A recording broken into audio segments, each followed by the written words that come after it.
அனைவருக்கும் கணித வணக்கம். பார்க்க போகிறது 7ஆம் வகுப்புக்குரிய கணக்கு 3ஆம் பருவம் பயிற்சி 3இல் 1 12ல் 4வது கணக்கு பார்க்க போகிறோம். பொருத்தமான முற்றுமையை பயன்படுத்தி பின்வருவனவற்றை காரணிப்படுத்துக அப்படின்னு சொல்லி கொடுத்துருக்காங்க. கொடுக்கப்பட்ட கணக்கு 64x² - 112xy + 49y² கொடுத்துருக்காங்க. முதல்ல முற்றுமை எழுதுறதுக்கு முன்னாடி இதை நான் என்ன பண்ணுறேன், 64 எதனுடைய வர்க்கம், 8னுடைய வர்க்கம்.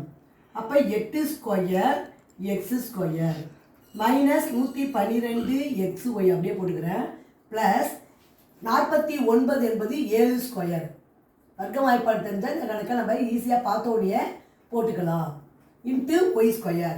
இப்போ இந்த முற்றுமை என்ன முற்றுமை பயன்படுத்தியிருக்கு அப்படின்னு பார்த்தீங்கன்னா a - b the whole square equal to a² - 2ab plus b².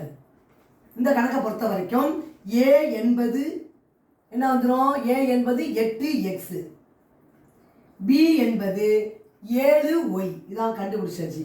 இப்போ இந்த ஃபார்முலாவில் போட போகிறோம்.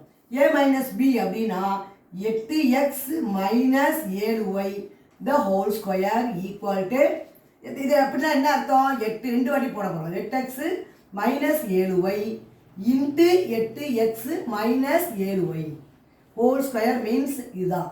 இப்போ therefore காரணிகள் ஈக்குவல் டு இந்த கணக்குக்குரிய விடை வந்து என்ன கண்டுபிடிச்சிருக்கிறோம் அப்படின்னு பார்த்தோம்னா முற்றுமையை பயன்படுத்தி வரக்கூடிய விடை 8x - 7y into 8x - 7y.